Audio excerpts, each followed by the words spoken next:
listening to the Sports Nutz. What's going on, everybody? Yes, you are watching the sports. This is episode 135. Man, we're just moving right along, having a fantastic season. Yeah, just long. Hey, I have a gentleman sitting next to me, man. Dustin, what is up, brother? How you been, man? Man, I've been good, man. How are y'all? It's been a while. Good. Oh, yeah. It's been a while. Just so you guys know, Dustin is a little bit under the weather. It's all good, man. It's all good. We're good. Don't be shocked and awe if you see him sprint out of here. Perfectly fine. We don't plan on that happening, but you never know. You never know. Hey, my man sitting below me though, Shane Owen. What's going on, brother? How you doing, man? Hey, man, it's another wonderful day in the mountains of North Carolina. Nice and cool breeze. It's been about 74 degrees up here this afternoon, and it's got a nice cool breeze coming through. I'll trade you weather, man. It definitely feels like football weather. And speaking of, the Panthers are on right now. I hadn't been able to watch anything. I've been kind of running around, kind of helping mom and dad out a little bit. Man, ready to get into tonight and our special guest, and got a couple good lists for you guys. And I'm pretty sure you guys are wondering what we got going on. But we got some great things for you tonight, including our special guest. That's right. Yes, we have Peter Blake. This gentleman that is going to join us. He is an avid Buccaneers fan. He covers them very well. I lived in St. Petersburg. Beautiful town. I love it. Absolutely fantastic. Our goal actually is to take the girls next summer down to Tampa, St. Pete, Clearwater area. Shout out to the Lightning. Yes, we have our good friend Peter Blake is going to join us momentarily to talk some NFC South, to talk some Buccaneers, talk some Falcons, Saints, whatever we're going to talk about is going to be NFC South related. But after he leaves y'all, we still have a great episode lined up. Like I said, as you guys see, our guy sitting right here next to us, Dustin of Tire Sports and the Bearded Bros podcast is joining us. Our good friends, we actually have a couple. Brian Pettit, for everybody knows, Brian comes and joins us and helps out with some good quality content. He's joined us. And we have another special guest who's going to help us. We're kind of helping him grow a little bit more. His name is Pinsman of Pinsman Sports. Yes, he's going to come and talk some sports with us. I can't wait for that one as well. And then, guys, I have a list for you, okay? And you're going to tell me two answers. First, who would you go to for the W? And who would you bench or kick? And it's related to basketball. I'll show you the list in a little bit, and I can't wait to get this one. I know Dustin's itching at the bullet on this one. I can't wait. And then, guys, I want you to choose who you would give the ball to and why you would give them the ball, and also why would you bench that person. Like, really give a detailed analysis on that one. And look, guys, even though Shedeur Sanders is listed as the starter for the Browns preseason opener, do you think he's going to be the starter? We'll discuss a little bit about that one. And then let's see. There are now 5 QBs that are listed on the Cleveland Browns roster. We'll talk about that. What's going on with the WNBA, y'all? We're getting female adult green toys thrown out left and right on the court. We'll discuss a little bit about that one. Tim, it's good to see you, brother. I've answered the call. Appreciate you, man. And then I'm going to give a shout out to the Major League Baseball, and more specifically, the Atlanta Braves and Florida Marlins. We'll talk about that, why I'm giving them a shout out. I'm going to give you another list, guys. Which team or teams have the best odds for going undefeated this college football season? Which teams could take a large step back? You're going to absolutely love. I got 16 teams to choose from. We're going to give honorable mention. Shane's going to have a sports story. Brian has a sports story. Dustin has one. We're all over the place. We're going to have fun. With that being said, guys, shout out, by the way, to Matt. Matt's not joining us tonight. He actually have to do some adulting going on at work. No worries. We absolutely appreciate it. But before we bring our guest in, Brian, good to see you, man. How you doing? Well, good morning. Well, good afternoon, or good evening, whatever you want to call it. I'm just glad to be into the mode of watching TV and football. It's on all weekend. You got all kinds of sports going on. You got the baseball going on. You got football going on. What else can go on today? That's right. Absolutely. Yeah, but plenty of racing at Watkins Glen. Yeah, exactly. Yeah. Yeah, don't forget that one too. Absolutely. Hey, our guest, Mr. P. I'm so excited about this. Peter, what's going on, brother? How you doing, man? What's going on, guys? Happy Friday. Happy eve of the preseason down here in Tampa, Florida, as we await the Tampa Bay Buccaneers taking on the Tennessee Titans. If you guys don't know who I am, I do the Evolution of Sports Talk Television here on Monday and Wednesday nights. They call me the Rolex Reporter because I got a Rolex from Jake Paul for a question. And we'll be there live tomorrow on the field for the post-game edition of the Evolution of Sports Talk Television, breaking down, even though it is the first preseason game, between the Tampa Bay Buccaneers and Cam Ward and the Tennessee Titans. By the way, you have a shout out from your good friend Abe Gordon. Yes, absolutely. Yes, Abe. Oh. My gosh, Abe from the 10:10 a.m. days. Look at that. What's going on? Yes, Abe is a good buddy of ours. He is a Yes. regular. He is a regular on our show. Abe provides fantastic content. We love it. So, Peter, I'm so excited that you've come on the show, and I gotta tell you, first off, before we get into it, can I get an amen? Football is here, man. It's back. Like, come on, can all of you guys sit there and say it's nice to finally say football is back, right? Amen. I mean, Amen. come on. Everybody say it. The congregation right now feels the same way, especially down here in Tampa, Florida, and Tampa Bay. You know, the Rays right now are struggling. There's no Lightning. The Lightning were disappointed because they were, We're not going to talk about that. My feelings are hurt. Yeah, I know. And then you have football. We waxed the floor with Panthers all season. Right. Can't do anything in the playoffs. Until it counted. That's it. Listen, guys, talking to Levante David just a couple months ago, talking to Tristan Wirfs, talking to various players, there seems like there is a bad taste in their mouth because they felt like they could accomplish more versus that Commanders team, which they were eliminated by in the first round. There's high expectations. There's a new offensive coordinator here. You've got Baker Mayfield with guaranteed money. You've got Mike Evans trying to surpass Jerry Rice for history, and you've got an improved defense at the end of the day. And look, the Bucs are going to try to repeat as NFC South champions at this point, and it's going to be tough. It's going to be tough for all these other teams. It's always a dogfight, but I feel like the Bucs at this point should be favored because they brought everybody back offensively, although they do have some injuries right now with Tristan Wirfs and Chris Godwin, and we'll see how that all plays out. But overall, both sides of the ball, offense and defense, at the end of the day, they look like the top team in the South. I'm glad you mentioned that because I think it was since the mid-2000s when it really got going. We never had back-to-back winners of the NFC South. I mean, we've known this for until when? Until when? You know what? We're not going to mention the Carolina Panthers. So just so you know, Peter, Shane is a diehard Carolina Panthers fan. I'm a diehard Falcons fan. It's a hometown team, Yeah. the Carolinas. Even though I live here, I'm still a diehard Falcons fan. Well, listen, my question is, can Bryce Young take that next step? Dave Canales, former Bucs offensive coordinator, they showed some flashes of brilliance, and even Fox Sports has them winning the NFC South. We'll see what they can do. They could come out of nowhere. My co-host, Mr. Harry the Greek, he really believes in the Panthers this year, but I feel like it's still going to be a two-team race between the Atlanta Falcons and, of course, the Bucs, and we'll see how that plays out. But see, I'm on the other side. The last 3 weeks of the seasons for the Panthers, it could be flexed. Those two games against the Bucs. Yeah, I believe those two games are going to set up for the last game of the season being the winner making the playoffs as the NFC South champion. Look, there's certainly a possibility of it, right? I mean, it came down in Carolina. It came down to overtime there. You got to get a field goal. I mean, credit to where credit is due. Dave Canales turned that team around in the second half, and the reason for that was Young's development. If he can continue to develop there, they do have some weapons. We'll see how it all plays out, but it's definitely interesting, right? The NFL may be on to something there with scheduling the Panthers there that last month.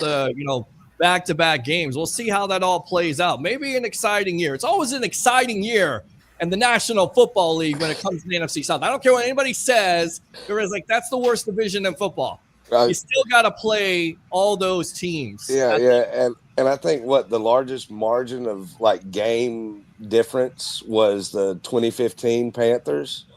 As far as I think they won the division by maybe 4 games that year. They did. The Panthers with Cam Newton 50 touchdowns that year, and they ran into a buzzsaw named the Denver Broncos. No, Peter, he ran into it. The fumble's what he ran into. No. He ran away from it. What he ran into was Peyton Manning retired. Well, listen, Peyton Manning was great that year, right? I mean, 9 touchdowns and 16 interceptions. It wasn't on Manning. It was, listen, he's going to be a DLG quarterback. So you got a DLG quarterback, and then he throws for 120 yards in that Super Bowl. But it's all about that defense at the end of it, especially with Von Miller rushing from. So it's tough. It's a tough year for the Panthers. Tough ending, if you will, but a MVP year for Cam Newton with 50 total touchdowns. Amazing stuff. Oh, yeah. So, I got to ask you this, Peter. Obviously, Baker Mayfield, he's found his home. He legit has found his home. Do you think he was rewarded enough by the Buccaneers with his 3-year, $100 million deal at $30 million annually?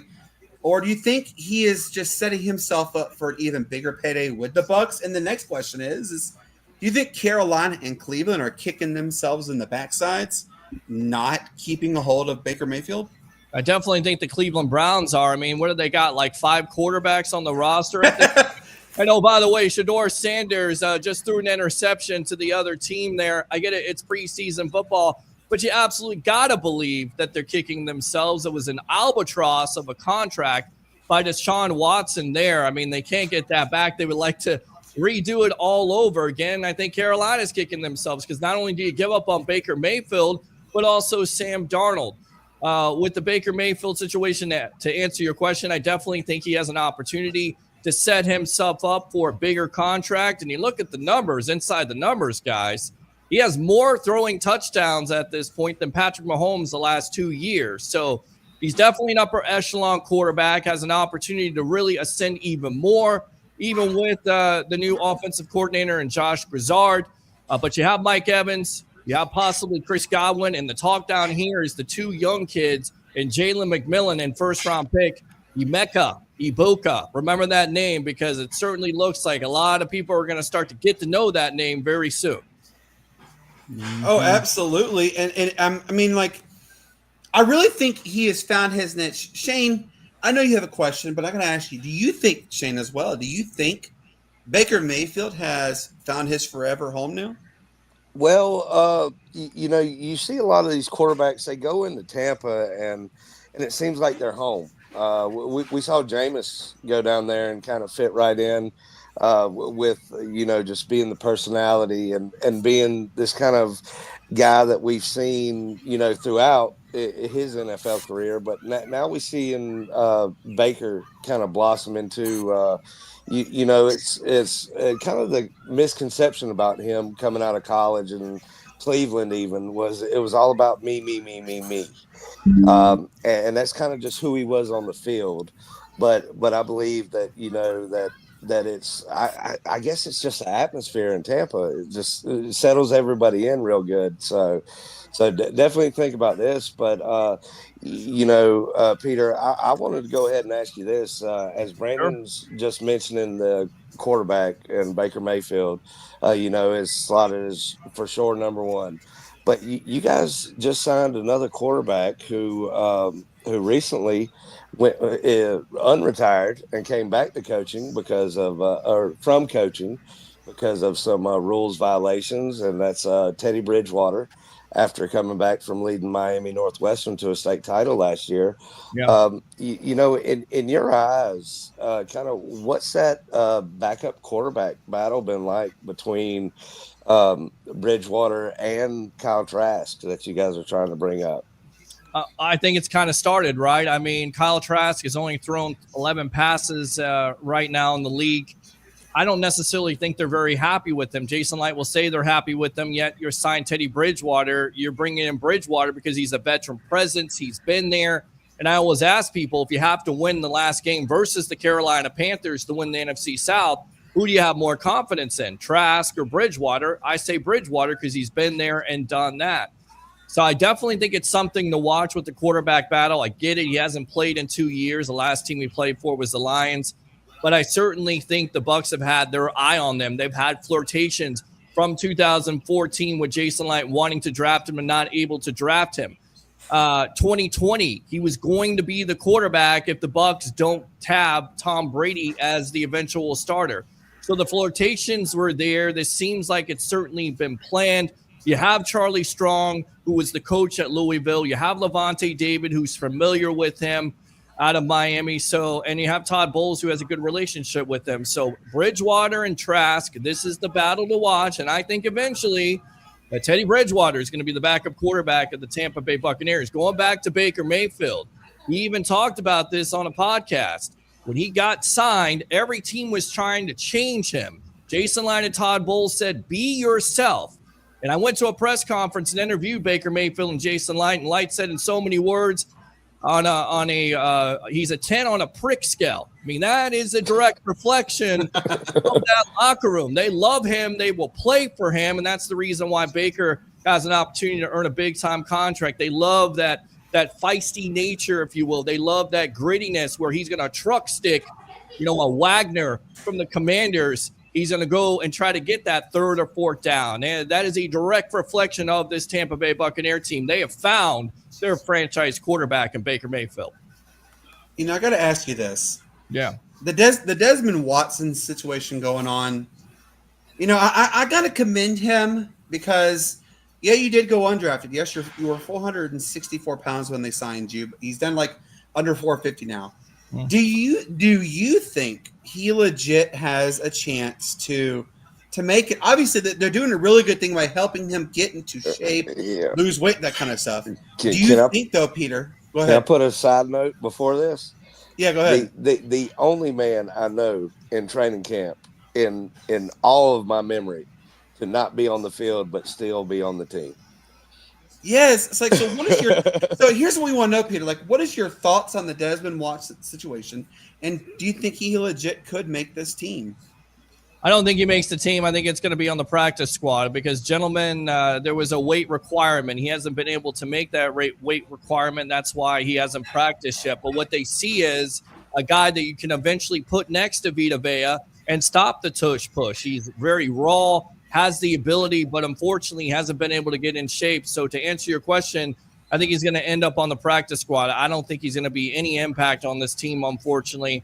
And I think there's a lot of fans out there that are Gator fans, right? They're Gator fans for Kyle Trask. They're Gator fans for Watson. They would love to see, and he's a local kid. They love to see this player make the team. But at the end of the day, if he doesn't get his weight down, which he hasn't been able to do, I think he's going to end up on the practice squad. I really do.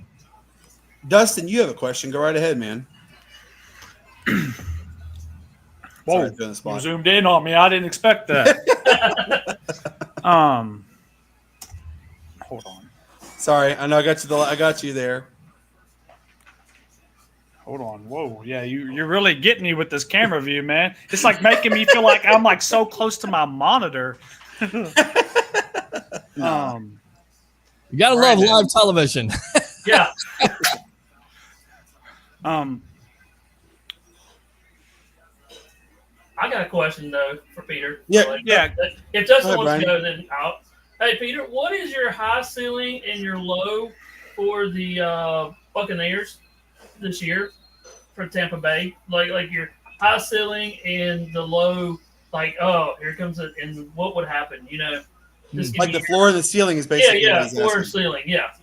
Yeah, I think the ceiling for me is 12-5 for this team. They have the opportunity, could even win 13 games. I go 12-5, depends on how you start. You got the first 4 games, of course, against the Atlanta Falcons. You go in prime time. This Bucs team has not been able to play well on prime time. You got the Texans. You open up versus the Jets. And then, of course, you got the Philadelphia Eagles, which, by the way, Todd Bowles is the daddy of the Philadelphia Eagles, going 6-1 in the last 7 matchups there. Those are the Super Bowl champions. So my ceiling at this point is 12-5.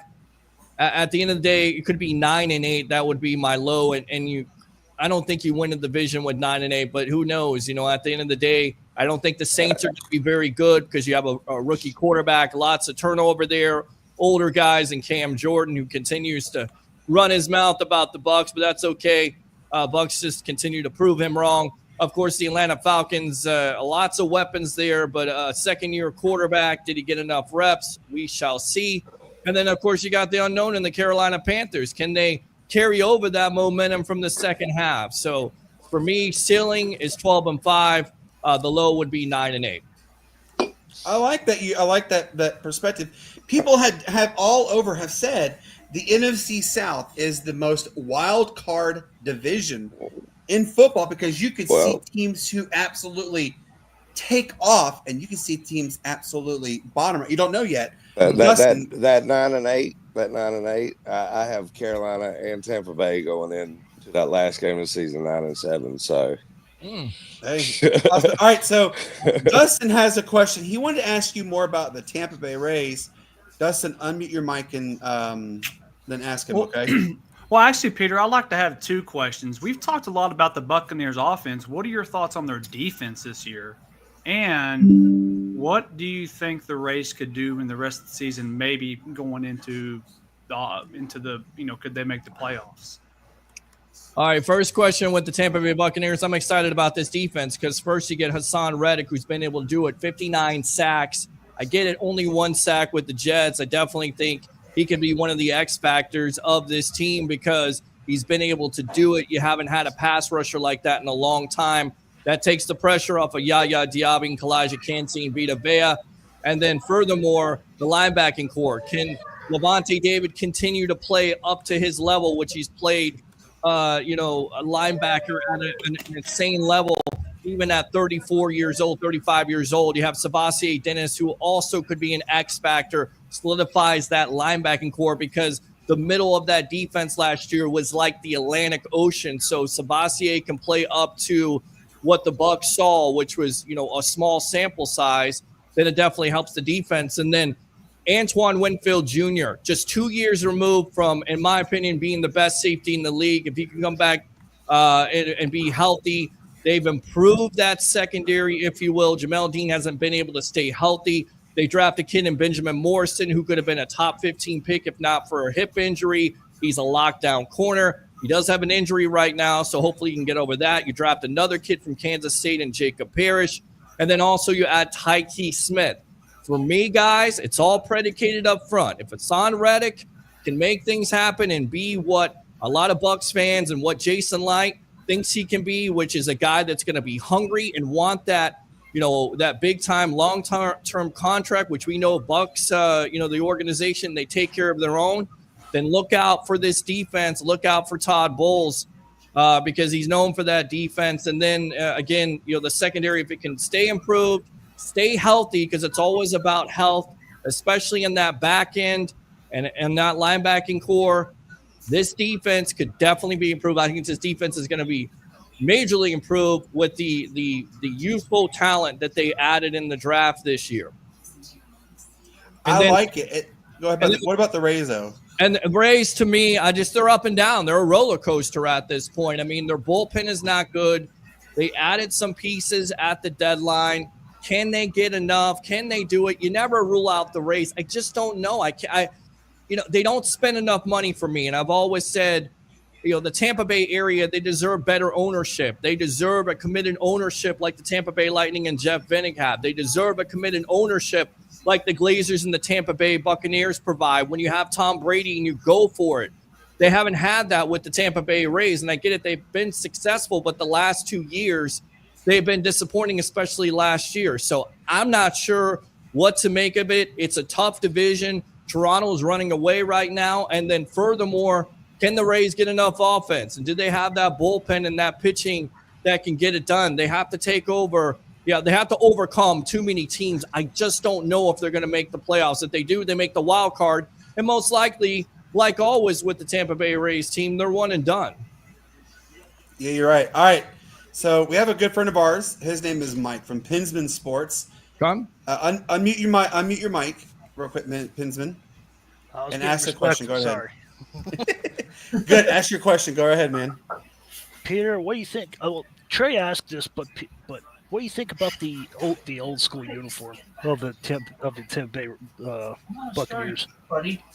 Love it. You got to love the creamsicle, right? I mean, Bucko Bruce, I mean, it's known for losing, and I get it. A lot of people are superstitious, but you got to love the history. And then on top of it, buddy, they have the white creamsicle, the first uniform, which Steve Spurrier, by the way, the head ball coach, was the starting quarterback. You have the white creamsicle with the creamsicle numbers. You got to love it. So what do I think of it? I always love history. You go back to the history.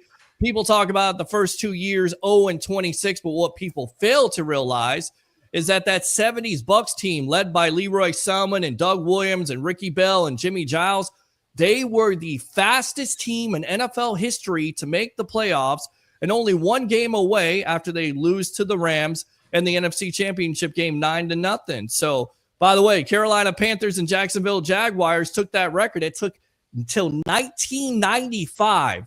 So a lot of people don't, they don't identify that, but there is a lot of great history with this Tampa Bay Buccaneer team. They're not just the losingest franchise of all time. They also had their fair share of success in the late 90s and early 80s. You hit the nail on the head. Shane's got a baseball question for you. Go for Shane, go ahead. Go ahead, Shane. Oh yeah, well, as everybody knows, it kind of follows us. I'm a big baseball guy, and all, and the Grapefruit League is right around, kind of centralized in the Tampa St. Pete area, especially with George Steinbrenner Field and all that being real close by, and the money that the Yankees put into their spring training facility.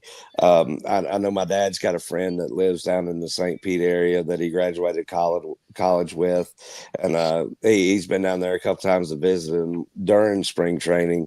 But can you give us a little bit about what the kind of spring training kind of deal means around the town, and kind of the excitement around it as that gets going? Yeah, I think, look, the excitement down here, especially for Yankee fans, they love spring training. Everybody loves spring training down here. The key has been finally the Rays are playing at Steinbrenner Field, and they've had lots of sellouts. So I think that's where Major League Baseball is going, right? So this is the reason why you're going to keep this ball club in the Tampa Bay area, whether it's in St. Pete. Most likely it's going to be in the city of Tampa. Why? Because it's the 11th largest media market. So what Major League Baseball envisions, what Rob Manfred envisions, is to have that same type of success and that same type of excitement, if you will, from that Grapefruit League, from spring training with the Rays.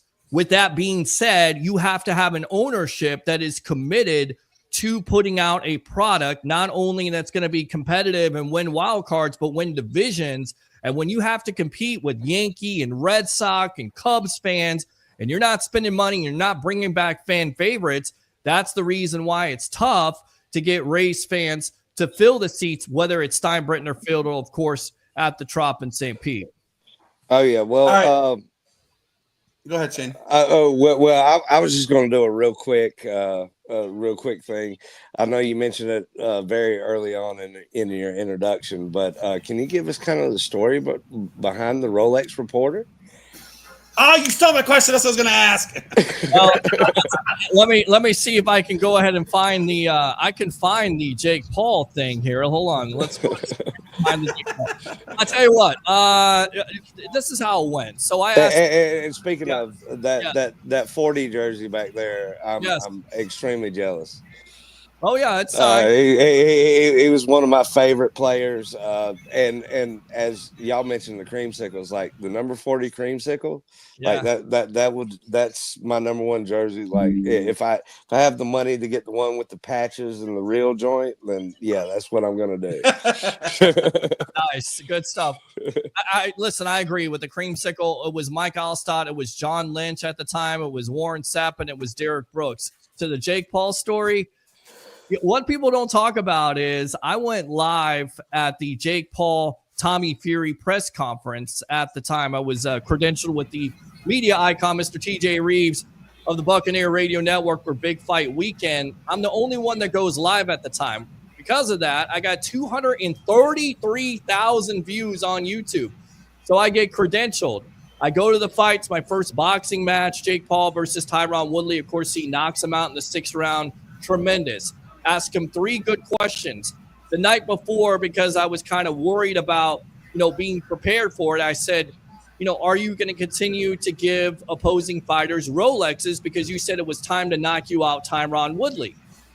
And he said, I've done some crazy things before. You know what? I'm going to give you a Rolex. What's your name? Peter Blake. Peter Blake, you're going to look good with the Rolex. I was playing it off. When you listen to the sound, I was absolutely playing it off. I thought he was just, full of it.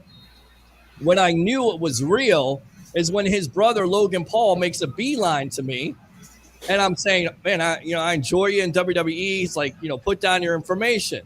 So at the time, I'm trying to call people. It's 3:30 in the morning. I forgot that. So I should have I stayed up.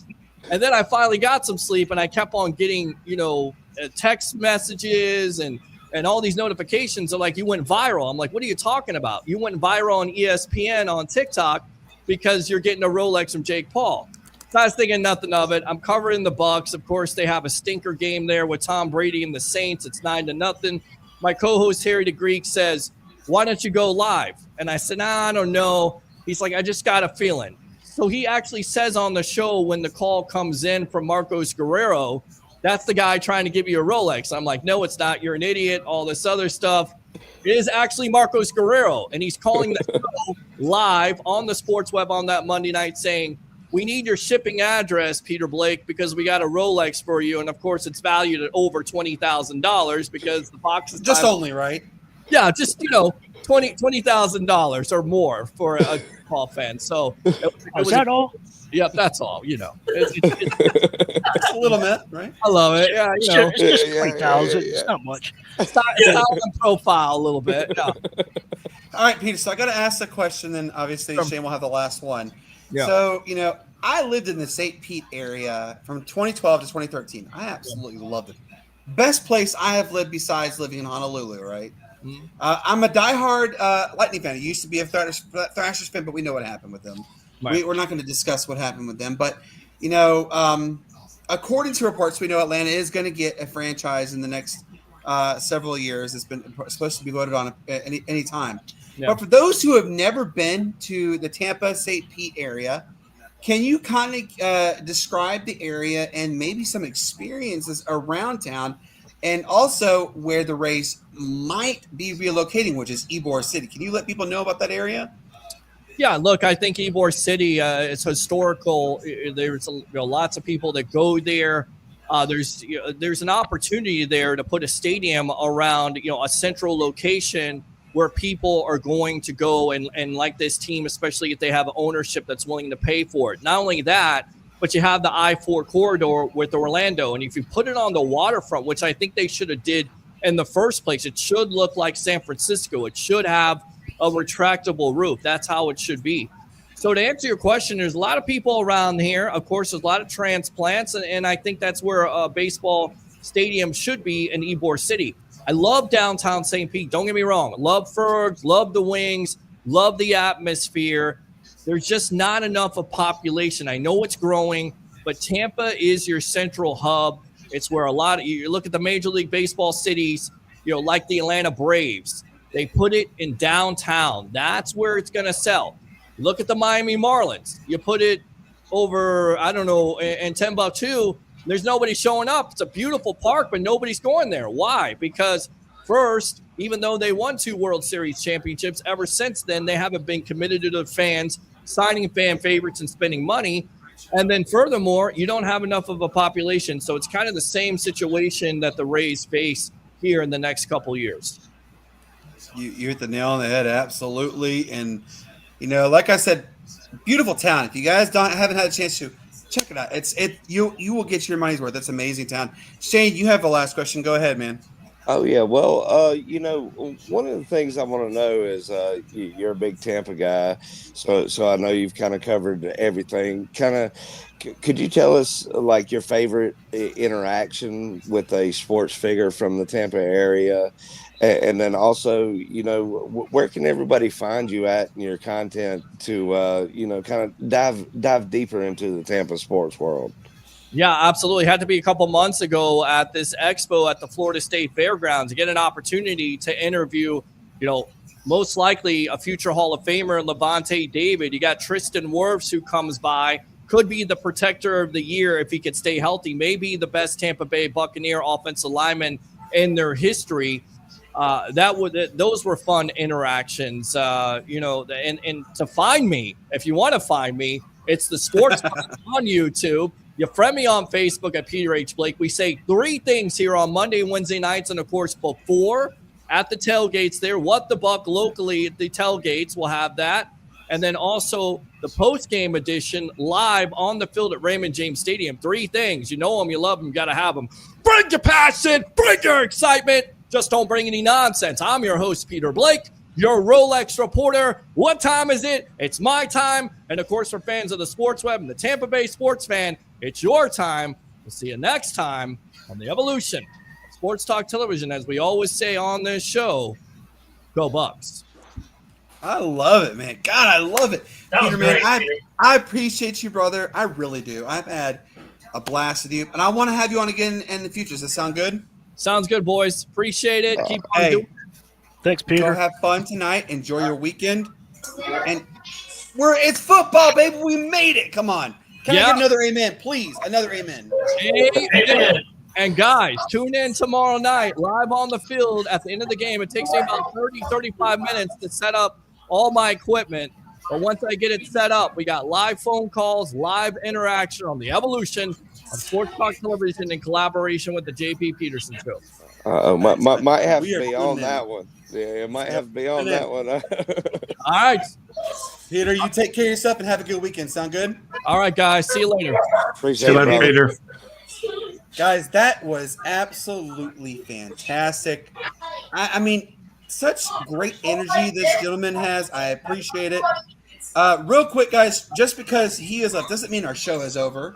Like I told you, we have a lot more to talk about. All right, so I'm going to give everybody this list. Whoever is creating an echo, can y'all be careful, please? Real quick, let you know. I'm going to give you all a list. I'm going to name the names off of you, and then I want you to tell me who you giving the ball to win. Okay? And then after that, you tell me who you're cutting. Okay? And I'm going to start actually with Shane on this one. Because Shane knows ball, I know. And then after I do Shane, I'm going to do Dustin. I'm going to do Brian, and then I'm going to do Pinsman. Sounds good? All right. I'm ready. Here's the list. You ready? Here's the list. The first one is Prime MJ, Prime Kobe, Magic Johnson, Kareem Abdul-Jabbar, Prime Shaq, Larry Bird, Stephen Curry, Robert Horry, Tim Duncan, or KG. That's 10 people you're there. How about this? I'm going to change it up for you real quick, Shane. Give me your starting 5 right now out of that list. Starting 5 out of the list. I didn't go with starting 5 out of the list. That's fine. Give me your names. I went clutch list. Okay. Kind of deal. So, if you're looking at right below the free throw line hook shot, you're going to go Kareem, but that's all he's really got. If you're going to go with the down low stuff, then you got Prime Shaq, but don't let it be a free throw. Lord, please don't let it be a free throw. So the way I did it is I kind of gave my top 3 as far as clutch guys on this list, and I'll give you some detailed reasoning behind it. Number 1 clutch guy that I have is Larry Bird. I can see that. He gets lost a lot in translation with the transition from Magic to Michael, kind of the polarizing figures. But he was kind of the one clutch guy through the 80s that Celtics had. No matter where you put him on the floor, he was the one to take that shot for him. So and he was just a dog. A lot of people don't realize how entranced he was with the trash talking and everything else like that. If you want to know about it, look it up, because he's one of the greatest trash talkers in sports. But he's my number one as far as clutch guy. Number two on the list, I'm going to go with old Chef Curry, because you can give that ball to him anywhere, basically within 75 foot of the basket, and that's past half court, by the way. and he's got a 30% chance of making any shot on the court, no matter what basket it's going to, no matter where he is. Like, I mean, he's one of those ones with the court line or the baseline heave. Like, I would give that to him every time. So that's why he's high up on the list. And then my number three is Kobe. He was just a dog when it came down to the final minutes of the game. He was still a great team player and didn't really ask for the ball much, but he was there. There was that option. Of course, he was probably getting double, triple covered, and that's why Robert Ory's on the list, because he took a couple of those shots there late in the game because nobody was covering him. They were covering Kobe. So that's MJ in my opinion is the best basketball player ever to grace a game, but he was not a clutch guy. If you look back at the stats and closing games, like we all see it in the playoffs with the push off and everything else against the Jazz. We see those clips, but the three that I mentioned had clutch moments in the regular season, not just in the playoffs. That means a little bit more to me in this list and ranking them is in how they go is to they had the clutch moments overall, not just in pressure situations. So MJ and Kobe were right there, my 4 and 3s. Like, yeah, you could interchange either one of them, but man, I just had to give the edge to Kobe because he did it more through the regular season and the games that meant something. Of course, playoff time and everything. MJ's a dog because last time I checked, he was the only one undefeated. In finals. Hey, so he's the only one that's 6-0 in the finals. Just putting that out there. So that's once he made it there, he was clutch. But that's why that's just a little bit of reason why I gave a little bit of edge to the other guys first. I like it, absolutely. I like it. All right, so let's go to Dustin on here. You heard the list, right, Dustin? You heard the list, right? All right, I'm going to give you a top 5 starting 5. There's no way I don't do that. Okay, go ahead. All right, so obviously you got Magic, number 1. No question. Stephen Curry, yes. I think he's probably the best point guard ever. But what Magic could do offensively and defensively, yeah, I'm not going to give that up. Give me Kobe at 2. MJ at 2. Give me MJ at 2. Greatest player to ever do it. There's nothing else to be said. Kobe at the 3. Obviously a spitting image of MJ in a sense. He people call him sometimes the 2.0 of Michael Jordan. We might know where your 4 is going. Right. Oh yeah, who number 4 Come on, we're is. not missing this. Number 4 is the one and only, the greatest power forward, the best Spurs player to ever play, Tim Duncan. Okay. Even over the Admiral. Oh well, the Admiral was a center in my opinion. So, but the best Spurs player, yes. Yeah, okay. Only because, well, I don't know. That's a good debate, but we'll go with it. And then obviously at number 5, this is kind of a hard one, but who was more dominant than Shaq in his prime? Nobody. Who was stopping Shaq? Nobody. Nobody. So in that case, I would put Shaq at number 5. The free throw line. the free throw line, as I mentioned earlier. The free throw line stopped. Yes, the free throw line is what stopped him. And if he shot anywhere within 5 foot or further away, he was doomed, as we all know. But if it was from 5 feet and below, who was stopping him? Absolutely nobody. Yeah, he said finished with what was his career shooting percentage like in the 60s, 70s?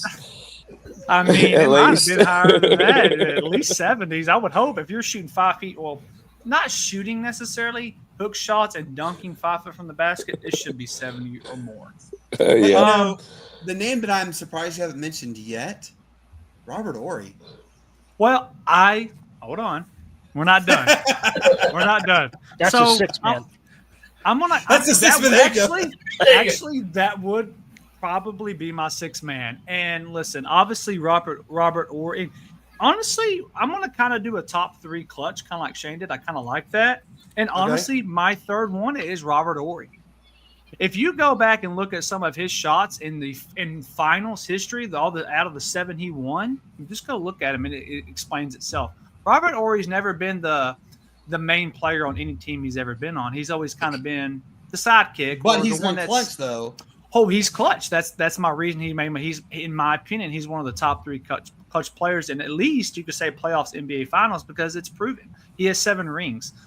He did it with the Lakers. He did it with the Spurs. He's done it. It's proven. So on that note, he would be a top 3 clutch player for me. That corner was his best friend, and he loved it. And he wasn't a bad defender, right? Number 2 for me would be Shaq. Again, I mean, maybe it was his dominance that made him clutch, right? Like if you gave him the ball, I can see that because he was very dominant inside. Yes. He was a polarizing big man. He absolutely was. If you gave him the ball in the post, 90% of the time he was making the point. He was either because. First of all, half the people couldn't even put a finger on him. He was dunking over them, or they just couldn't do nothing with him because he was so massive. So that's why I know maybe the clutch ain't the great word for that, but dominance you can't. I mean, that's the exact same reason I did. I said dunking. I said only if it's like a 15-foot bank shot. Exactly.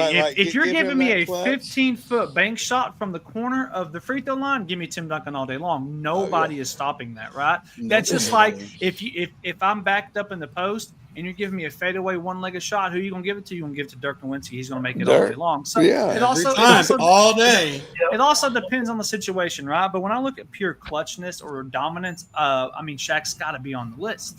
Again, if you send to the free throw line, he's not clutch, actually 0 clutchness, period. Like Shane said, he's no clutchness from the line. And then my number 1, if I had to give it to someone to make me a bucket, it's Steph Curry.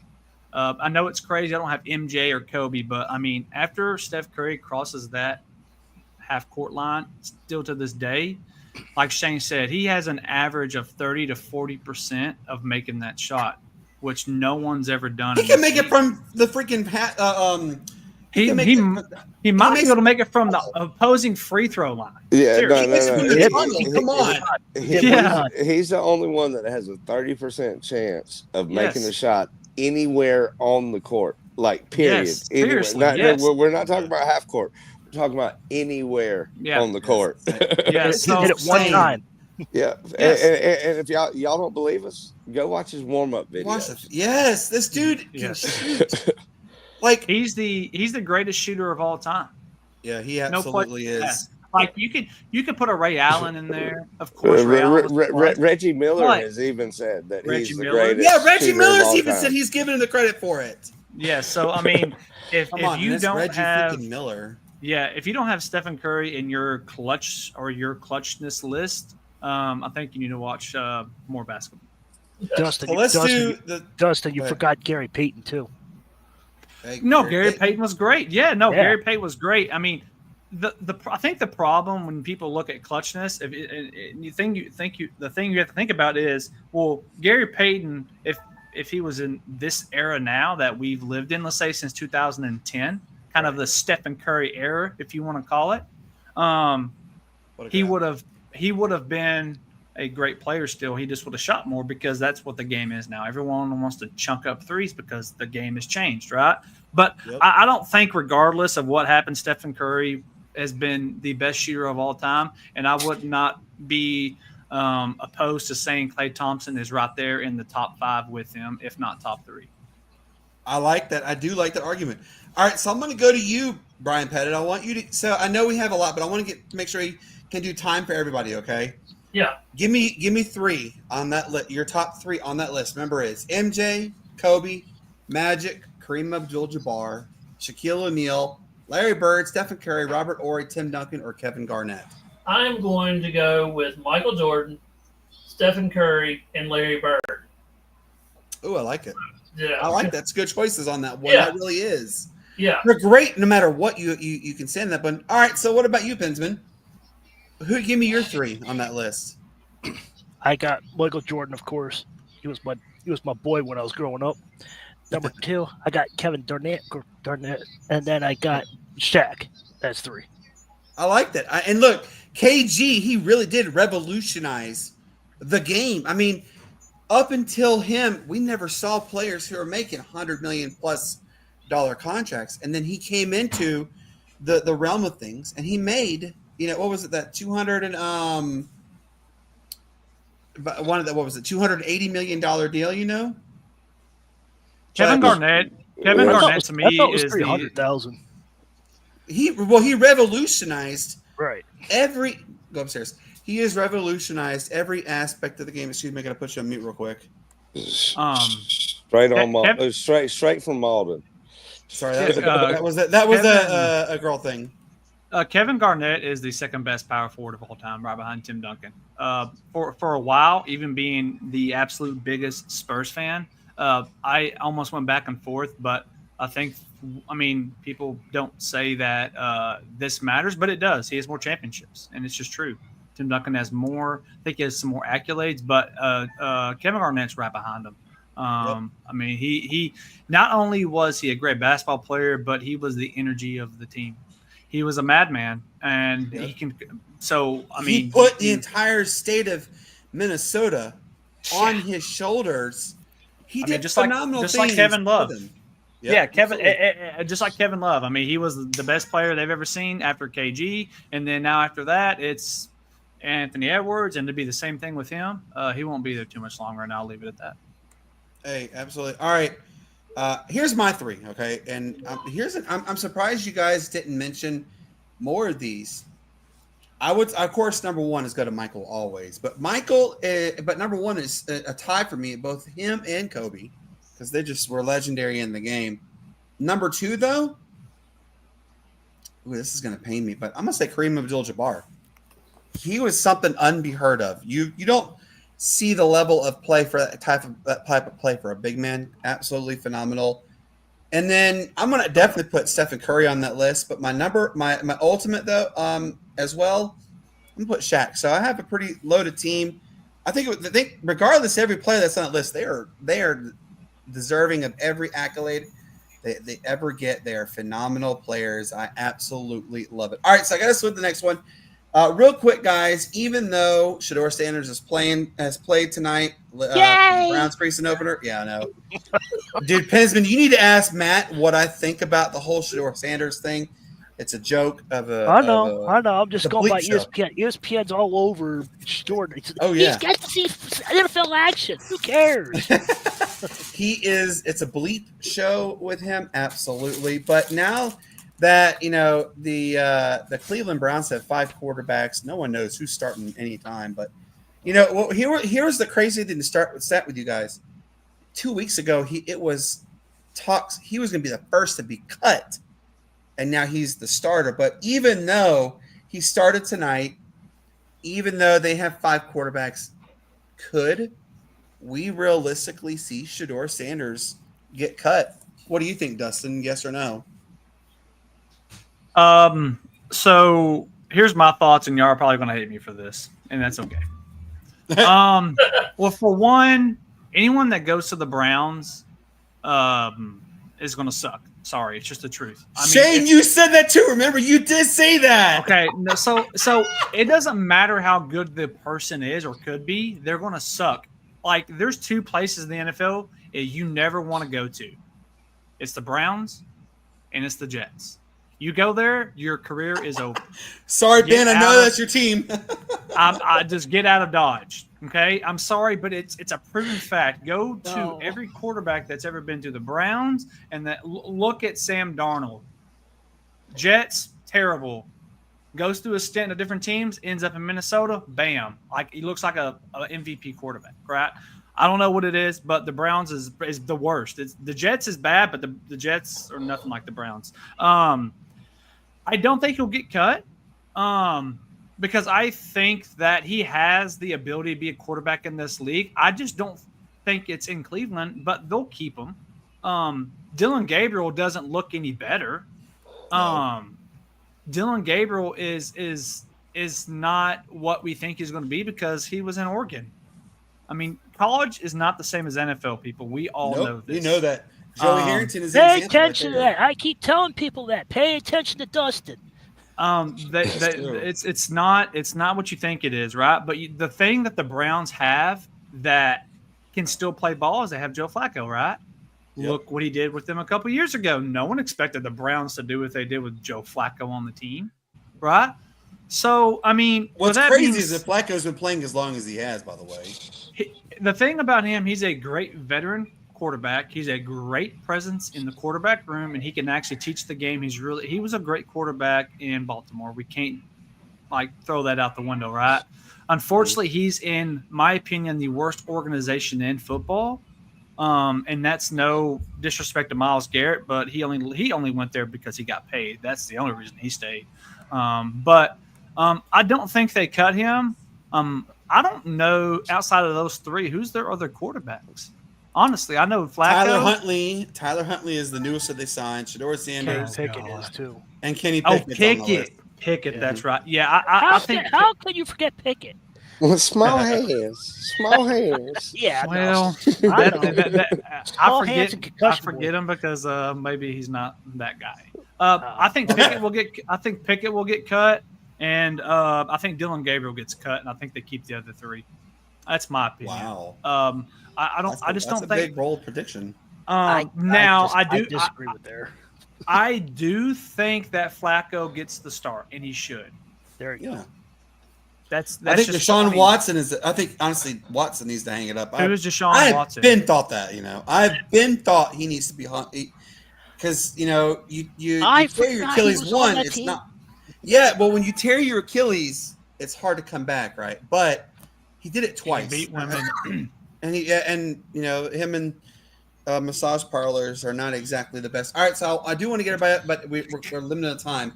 So shout out, by the way, guys, to Major League Baseball and the Braves and Marlins. They're for the first ever female baseball umpire. She's been announced. Absolutely the right thing. For those who don't know, again, you're living under a rock. I mean, Shane will tell you, Matt will tell you, and we have religiously talked about women's sports. We're huge advocates. Dustin is a very big advocate as it as well. We're, I am so excited for what has happened. Look, Trey just said it's terrible to tear your Achilles on your honeymoon. Oh yeah, but I want to give out a shout out to Jen Powell as well. This is the first female in-game referee in a professional sport was in 1997 with the NBA. Then in 2012, that girl Sarah from the NFL. Yeah, went to the NFL. That was during the strike, but then I believe 2015. She actually another one became an actual field judge, and then I mean you look at it. We had one in the World Cup in 2022. A French woman was a referee for the FIFA World Cup. So now with this move right here, the MLB becomes to bring one of in-game female person, and I mean, shout out to her. She knows ball. She knows the game of baseball. She was a member of the 2001 USA national women's baseball team, and played at Hofstra, I believe, 3 year all conference kind of deal. But shout out to her, and it's great to see it. I believe the NHL is the only one left not to have a professional female referee. So, shout out. She'll be on the bases Saturday, and then she'll be behind home plate on Sunday for the game 3. So it's going to be great to see, and great accomplishment for this individual for sure. Yes, this is humongous for women in general. They are finally getting what they deserve to get recognized in another perennial powerhouse sport. Like we just said, though, we have one more to go, and we've completed the bandwagon.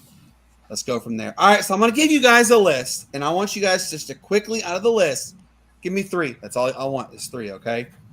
On this list, which team or teams had the best odds for going undefeated in this college football season? And I'm going to give you it's 16 teams, and I'm going to start with Shane, and then Dustin, then Brian, then Pensman. All right, the first one, Clemson, Oregon, Ohio State, Tulane, Iowa, South Carolina, Tennessee, Vanderbilt, Washington, Southern Cal, University of Hawaii, Boise State, Delaware, and UNC. And the last but not least, North Carolina State. Shane, give me the 3 you believe have the best chances on that list to go undefeated. It's really you gave a list of a lot of teams that are facing a lot of controversy. Mm-hmm. That's why I did it. I'm going to go ahead and highlight my top 3 because really I don't see a person on this list that could go undefeated.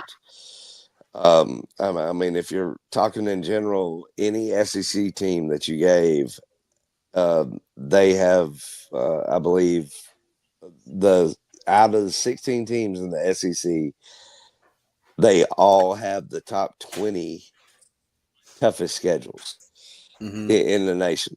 So with that, I'm going to go ahead and just highlight a couple that I took notes on. But Clemson, it all depends. They could go undefeated, but they have to make it through the SEC, and that's LSU and South Carolina. And as I mentioned, South Carolina, if Lenore Sellers plays like Lenore Sellers, then they won't go undefeated. But if he's the Heisman, like they're saying, possibly he could be this year, they have a chance. It's a tough schedule, but they have a chance. One that I wanted to mention was USC. They're overhyped all the time. So, So don't worry about that. That's literally in their name is overhyped USC. But yeah. But the one that I want to make mention of, possibly the biggest fall off, could be Oregon. They're ranked, I believe, like 108th in returning offensive production, and as we all know, Oregon, that's who they are. But I just feel that their fall off is going to be greater. Realistic chance to go undefeated, I don't see anybody on this list. To tell you the truth, the most realistic that you have to go undefeated, minus the out of conference schedules, would be Tulane, but they still have to go through Ole Miss and Duke. Yep, that's right. So I like I said, I don't see any prospective undefeated team that you could say in that list. And you're right. You hit the nail absolutely on the head on that one, Shane. it is a jarred list to say the least, but everybody has the challenges are going to be holding on them. All right, so Dustin, I'm going to go to you. You heard the list, you saw the list. Give me your 3, please.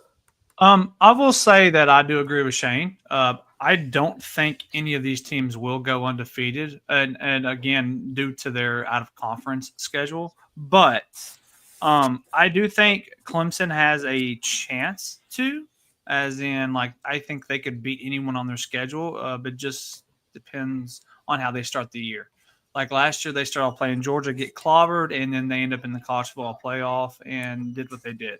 And almost, I mean, you could arguably say they almost had a chance to beat Texas. It was closer, and towards the end, Texas kind of got away with it. South Carolina is going to be an interesting team this year with Lenore Sellers and that defensive end they got. I do not remember his name, but he is an absolute stud. What they do in the SEC and Stewart, yes, Stewart, and how they finished the season. People even argued that they should have been the last team in last year because of how they finished the year. So I'm curious to see how they start the year, and do they have an opportunity to compete to play in the SEC championship game at the end of the year. And again, going undefeated in the SEC is going to be really hard for any of the teams this year, but I think that South Carolina does have a chance. Man, I mean, I'm going to go out on a limb here and pick a team that actually had a fantastic year, one of the best in their, actually the best in their history at the school. I'm going to go Indiana. I think that they actually have an opportunity to potential upset. If, I have not looked at the schedule. I'm just going off of last year. If they do have that Ohio State game, as crazy as that sounds, I do not think, and I'm not tooting my Longhorns, but I think that Ohio State is going to have an actual weakness this year, which will be at the quarterback position due to not really being an older, it's going to be a younger potential freshman coming in. Coming in to start. So, Indiana, if they could have at least a good of a year, if not better than last year, maybe there's an upset brewing there in sometime this year. And because I think that they have a phenomenal coach. Obviously, he came from JMU. Look what he did there, brought all those players. I don't see how they get worse. Again, I think the Hoosiers could pull the upset this year because I'm not as high on Ohio State and Ryan Day as I don't think they repeat is where I'm getting at. I'm not going to argue with on that one. All right, so we are approaching time. So real quick, Pensman and Brian, just so you know, I just need 3 real quick. Why? So Brian, you heard the list, right? You have the list in front of you. All right. So with that being said, give us your 3, please. I'm going to say Oregon and Ohio State are going to play against each other. I think that one of those teams will be undefeated, and I'm pretty sure Dabo said that they were going to be the first ones, but I don't think there's going to be anybody undefeated this year. I think we'll have a one-loss team going into, or maybe a two-team loss at the very front. So that's my take on that. I just think it's going to be 2 losses for anybody because everybody's got a tough schedule. So that's just one of the things that I take on that. All right. Pensman, what about you? You heard the list. You saw the list. Give me your 3. I got Clemson, I got Oregon, and I got Washington State. Washington is a sleeper. Washington's always there in the end. They always try. They always a fighting team. So Ohio State, even though Jeremiah said that he's going to step it up another notch, he's going to run faster. But Michigan's beat them the last 5 years, so we'll see how that goes. But we'll see. That's my 3 teams. I can see Clemson going and Washington, and that's it. I like it. I like where you're heading on that one. I am kind of in agreement, though, with Shane that the state of South Carolina is going to be represented well. Absolutely will be represented well. 100%. It could be Clemson. It could be South Carolina. And then the third one, I think I'm going to actually go on a limb, and I'm going to say Oregon as well. But we could also not see an undefeated. We absolutely could not see one. It's up to see. All right, Shane's got a sports story that he's going to share with us, and then we're going to do our honorable mention. Shane's, go ahead. Oh yeah, well, one of the sports stories I know that me and Brandon have talked about it on the side, but I wanted to make mention of it and give a shout out to many notable NFL players that are head coaches and doing things at the college level that deserve some recognition. So I'm gonna go through a few. Newly hired. A couple of them were Michael Vick at Norfolk State, Deshaun Jackson at Delaware State. Want to give a shout out to Eddie George at Bowling Green after coaching Tennessee State for a few years. Trent Dilfer is at UAB. Of course, he had his quarterback camp kind of guru thing that they talked about, where he led the kind of recruits to. And it was a great series and everything that they did, but his success at UAB has not been great. Deshaun Foster played for Carolina, is now the head coach at UCLA. We all know PJ Fleck at Minnesota, the bald guy with the sweater vest and the quarter zip. He was great. Had to throw those sweater vests in there, didn't you, sir? Quarter zip sweater vest. Hey, guys, He dabbles a little bit on the sweater vestist. Yeah, he's got a little style. But with that also mentioned, you got Kyle Whittingham at Utah. Both PJ Fleck and Kyle Whittingham were not great NFL stars, but they did play in the NFL. So, it's great to see them have some success on the football field. But then, you get into it and, you're talking about Greg Ellis, Tyrone Wheatley, Sam Shade. You're talking about all these players. And as head coaches at HBCUs, as long as with Michael Vick and Deshaun Jackson. But then another one, we actually talked about him in a couple episodes ago. But Terrence Mathis is now the head coach at Morehouse College. I didn't know until recently, actually. I saw that. So, I just want to shout out all them.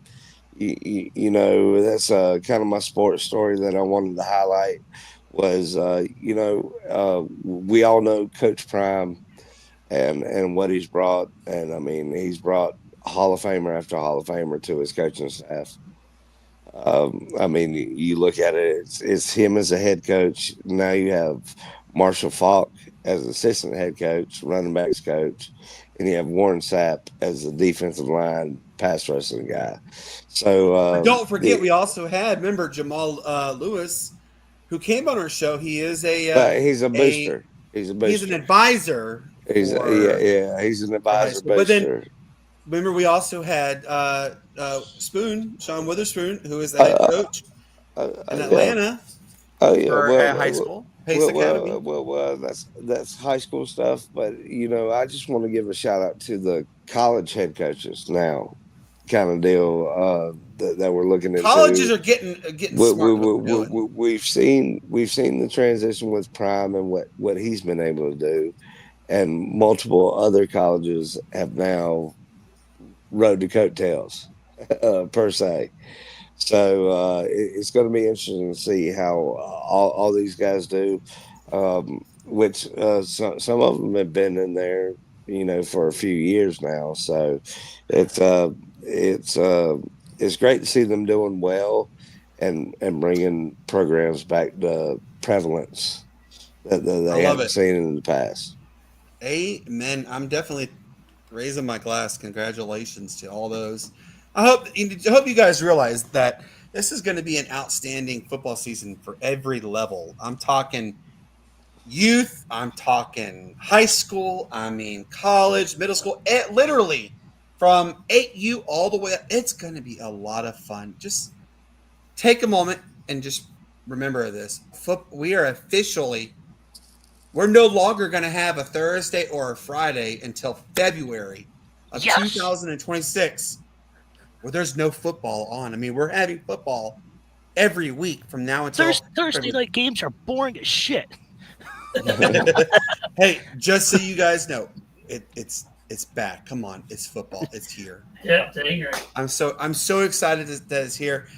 Real quick, let's give her honorable mentions. There's a lot to really like dive into on that one. Real quick, Xavier Legette got disqualified for a fighting. Shout out to Xavier Legette, absolutely. But I have a really interesting shout out that I got to give is because my daughter's team plays tomorrow in her first ever travel ball tournament. Okay, we start. Yay. Yes, we're there from 8 a.m. until 6:30 p.m. tomorrow night. Yes, it's going to be an absolute long, adventurous day. But I got to give a shout out to the Carolina Crushers travel ball team 8U. This is going to be a fantastic. So if you're trying to get a hold of Brandon, he's not going to be available. Yeah, I will be sitting out and underneath all the tents with every parent just screaming and cheering my daughters on. Brian has gone to my daughter's. He went last night. Shout out to Brian, by the way, for coming and cheering on Addison. That really means a lot. So yeah, and that's one of my honorable mentions. Shane, what is your next honorable mention, sir? Well, I'm gonna go ahead and get them in real quick. I've got 2 or 3 honorable mentions, but I want everybody to get to them. So, first one I want to mention is Madden 26. To the general public, if you've bought it, it's been released. Release date is next Thursday. To those who have early access and all. It's it's great and everything. They got access yesterday, and from what I've heard, the game's completely changed. It's great, but my biggest thing is, hey, Barkley, can you break the curse finally? Yes. That's one of my biggest things. Another honorable mention that I got is Marshawn Lynch back in the headlines again. Went and did the preseason game for the Seahawks last night as a photographer. I saw that. That was in the news. That's pretty cool. All I got to say, Stiff Arm's still kind of informed. So if they need any help, give somebody a call. Beast Mode's ready to go. yeah. Just give him a bag of Skittles on the sidelines. He's good. He needs redemption on the handoff of the Super Bowl. Also, me and Pinsman was looking at the game last night because I had the game and I was streaming it last night, and the worst uniforms was Washington. So it was Washington that had the ugliest uniforms of all. All right, but my last honorable mention is one that we talked about not too long ago. Is Paul Skeens. Gave up 7 hits in his last start. The first time that he's given up 7 hits in his whole career for 2 years. Broke the MLB's consecutive streak at 46 games. This was his 47th game that he pitched. Previously breaking. He won last night too. He still has yet to give up a run in 27 and 2/3 innings at home, which is breaking their longest streak at PNC Park by a lot. And he's got a 1.94 ERA. I know we touched on it, and I was way off, but a sub-2 ERA for all qualifying pitchers, which is the lowest recorded now, is absolutely great. And man, like I said before, this guy is Nolan Ryan without the numbers, if not better. Yeah, and folks, Shane did say that. Dustin, real quick, give me an honorable mention that you'd like to give, sir. Just one. I only need one. I promise you. My honorable mention is Jerry Jones. There's Yo! I knew y'all got kicked out of that. Very honorable. That just got it. We literally all just laughed when you said that. It's for being the best owner in all of sports. Yo! What? And I'll leave it at that. Yes, he is. Yes, he is.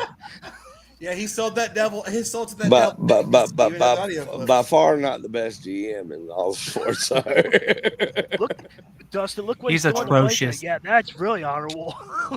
I love it. All right, Brian, what is your honorable mention, sir?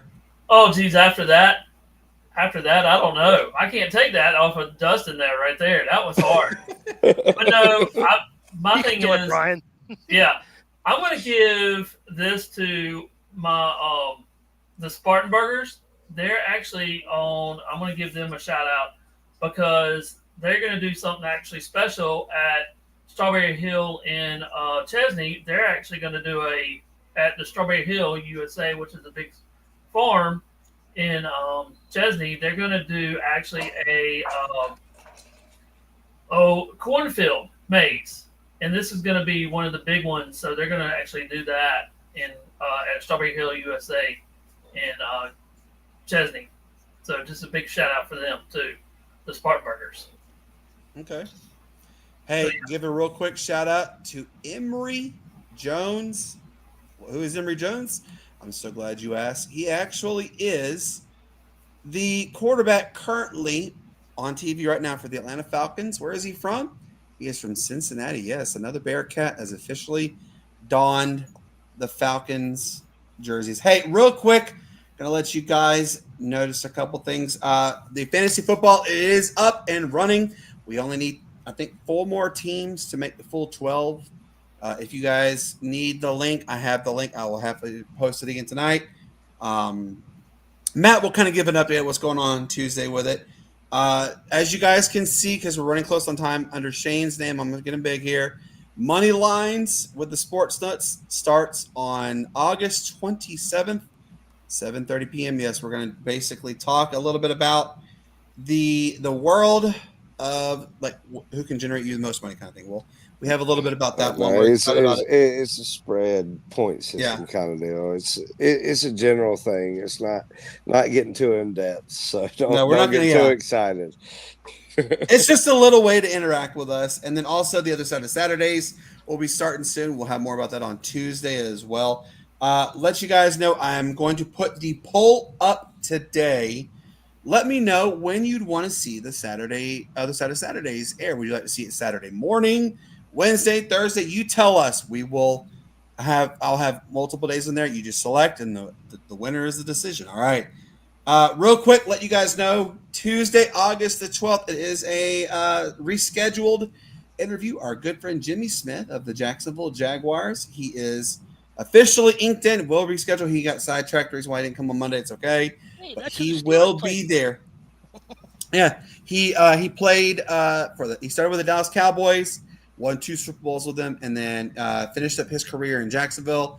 He was on the Philadelphia Eagles practice squad for a couple of games, but yeah, he made his name really with the Jacksonville Jaguars. So Jimmy Smith will be joining us next Friday, August the 15th.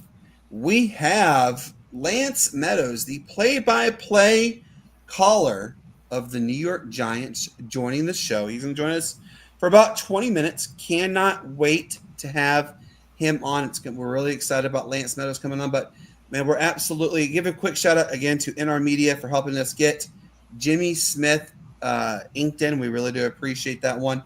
And real quick, want to let you know, everybody know that the Sports Nutz, yes, we most likely are going to see Buford. The aforementioned in Buford High School, the $62.5 million football complex, they are playing host to Roswell High School, my alma mater, on September the 5th. Matt and myself will be joining. We might have Brian Pettit come with us as well. If you guys get a chance, please come and hang out with us at Buford High School. We really do appreciate it.